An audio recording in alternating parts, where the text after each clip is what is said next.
masih bersama kami di Hidup Sehat. Nah, kali ini kita akan membahas seputar mudah lelah gitu. Walaupun udah cukup tidurnya, tapi kok terasa masih lemes aja gitu, lelah gitu ya. Nah, gimana tuh Dokter Nisa? Itu banyak banget kayaknya dirasain dengan pemirsa di rumah deh. Kadang-kadang aku juga pernah ngerasain. Nah, untuk itu kita sudah bersama dengan Dokter Ahmad Faris, spesialis penyakit dalam. Halo dokter. Halo, selamat pagi Mas Indra. Kabar dok. Nah dokter, ini kan kita mau ngebahas mengenai mudah lelah. Kira-kira berbahaya nggak sih untuk kesehatan? Fakta mitos yang pertama nih dok, terlalu banyak asupan karbohidrat justru membuat lelah sepanjang hari. Ini fakta atau mitos? Oke, yang pertama ini fakta. Fakta? Ya. Oh gitu. Jadi bukan berarti kita, kalau kita ngomong otomotif ya, bukan berarti kita nambahin bahan bakar itu semakin kenceng misalkan gitu.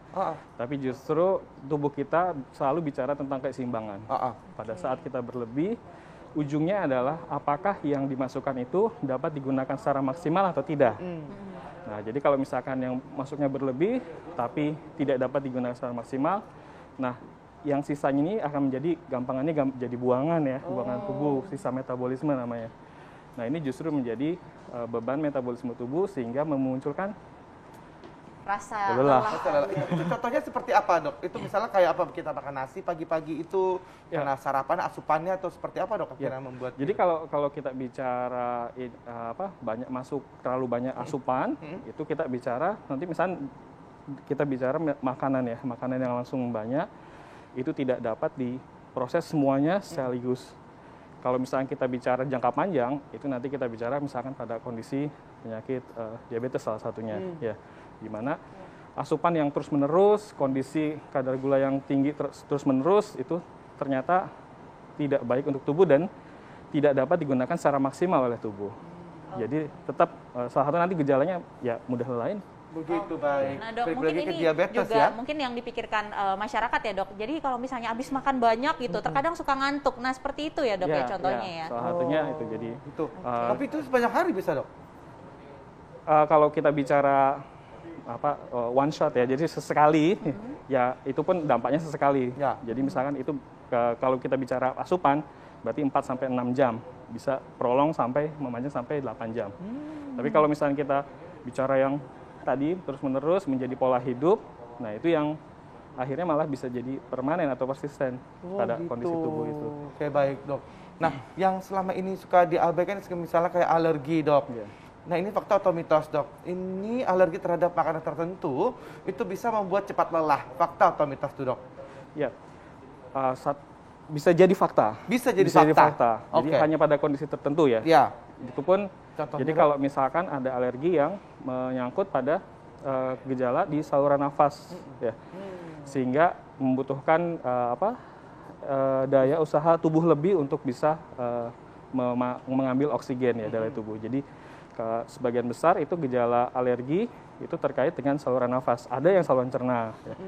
Ini kalau misalkan gejalanya terkait dengan saluran nafas sehingga dia memunculkan sesak atau bahkan misalkan alerginya ini memicu reaksi peradangan di tubuh di saluran nafas yang cukup berat sehingga menyebabkan sedikit penyumbatan pada saluran nafas. Itu pun akhirnya membuat orang tersebut menjadi sesak nafas ya. Sebenarnya lebih munculnya karena sesak ya dok ya. Baik. Oke, nah ini ada fakta mitos lagi nih dok. Penyakit gagal jantung bisa membuat penderitanya merasa sangat kelelahan walau hanya melakukan aktivitas ringan. Ini fakta atau mitos? Fakta banget, pakai banget sekarang. Iya, pakai banget ya, fakta banget itu ya. Ya, jadi kita kalau bicara lelah itu kita bicara energi, kita bicara pasokan oksigen ya, oksigen tubuh. Nah, kalau misalnya kita bicara gagal jantung, berarti ini kan pabrik yang mompa, yang ngedorong oksigen, ngedorong makanan yang ada di dalam darah itu juga terhambat. Yang harusnya kecepatannya 100 km per jam, ini cuma 20 km per jam misalkan gitu. Akhirnya untuk jalan 50 meter misalkan, biasanya itu bisa ditempuh dengan tanpa hambatan, ini akhirnya jantung harus kenceng, akibat kerja jantung yang begitu kencang, gitu, akhirnya muncul kelelahan. Ya, jadi kelelahan bisa juga akibat dari penyakit jantung. Tentunya nanti gejala penyertanya, gejala sampingannya ya. Tidak semua sesak ini, ini jangan-jangan jantung misalnya. Enggak selalu ya, Dok. Ya. Nah, bagaimana dengan berat badan, Dok? Ini pertanyaan dari masyarakat nih, Dok. Katanya kalau berat badannya kelebihan itu ya, Dok, itu dapat membuat mudah lelah. Fakta atau mitos, Dok? Ya, fakta. Yang kedua, mudah lapar juga. Mudah lapar juga, benar-benar.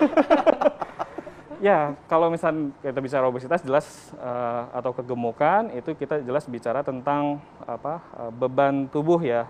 Kalau tadi kita bicara di gejala gagal jantung ya atau payah jantung itu karena mesinnya yang kelelahan. Kalau ini kan misal jantung oke, yang lain oke, tapi beban yang harus ditopang oleh tubuh itu jadi tinggi. Otomatis ya akhirnya kebutuhannya tinggi oksigen, energinya juga lebih tinggi gitu. Nah, akhirnya tubuh memacu. Nah, dalam kondisi tubuh memacu ini, kalau kita bicara gejala ya salah satunya kelelahan. Oke, nah nih Dok, ada juga pertanyaan masyarakat selanjutnya nih Dok.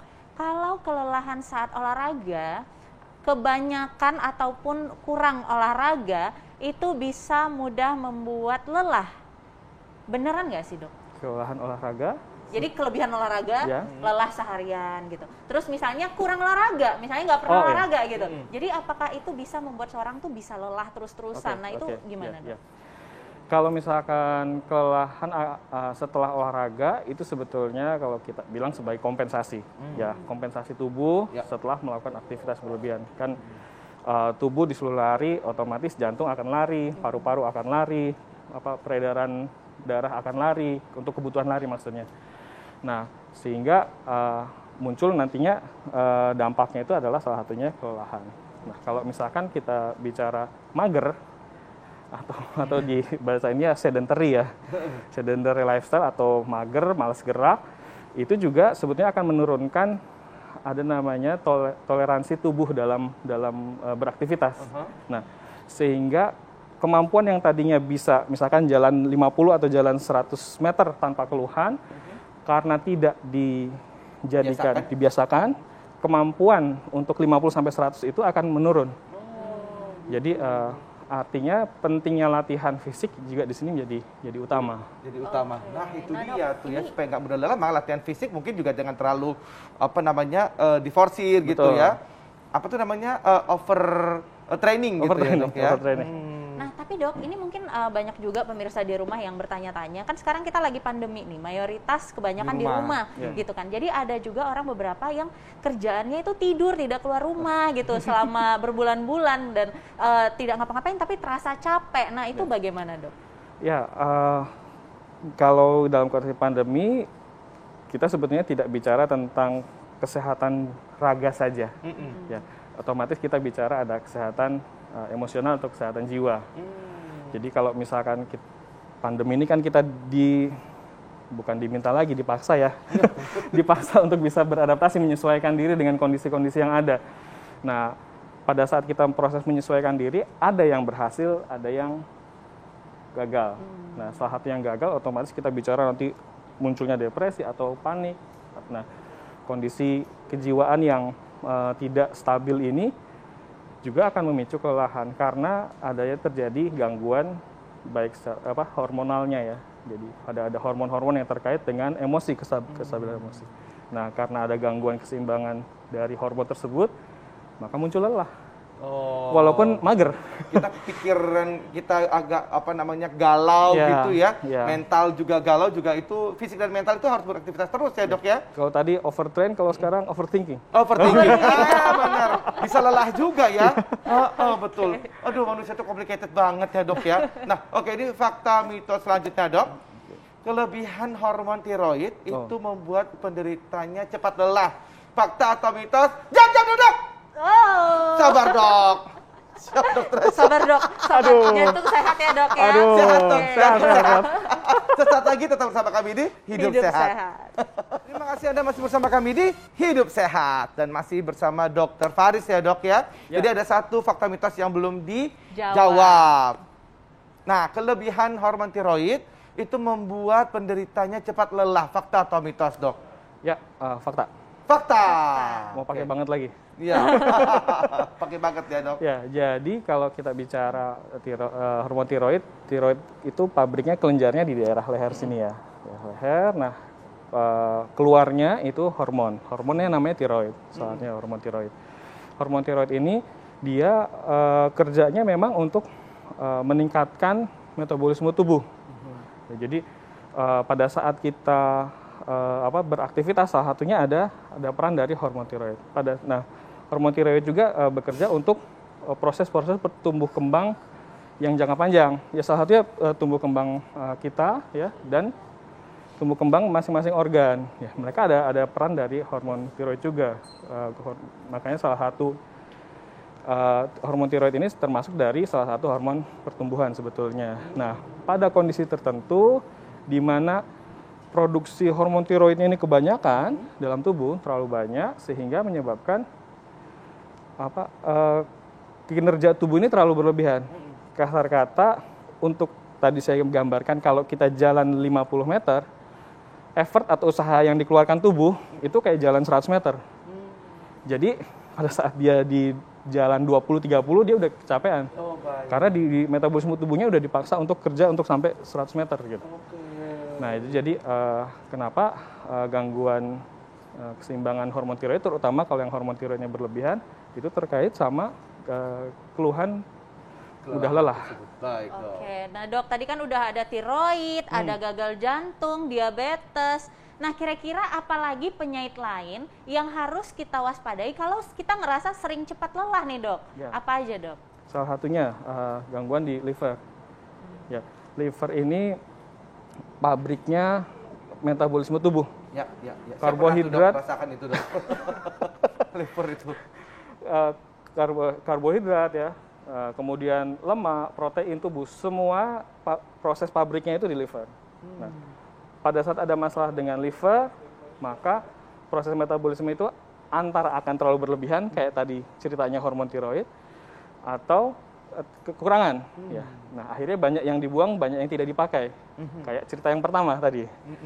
Nah, jadi dengan begitu, kalau misalnya ada masalah di liver, otomatis metabolismenya jadi tidak efektif. Kalau metabolisme tidak efektif, energi yang dikeluarkan yang bisa dipakai juga tidak efektif. Akhirnya kalau misalnya kita bicara aktivitas, maka banyak sekali hambatan-hambatan aktivitas. Munculnya lagi-lagi lelah.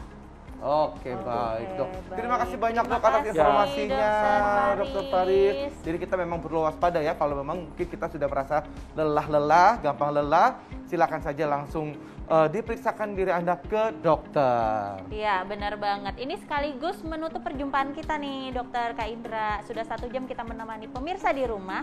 Jangan lupa saksikan Hidup Sehat setiap hari Senin sampai Jumat jam 9 pagi hanya di TV One. Dan jangan lupa kalau Anda ketinggalan untuk informasi kali ini, Anda bisa saksikan juga di laman tv1news.com. Saya Indra Bekti. Saya Dr. Tengku Anissa. Indonesia hidup sehat. Bye. Terima kasih, Dok.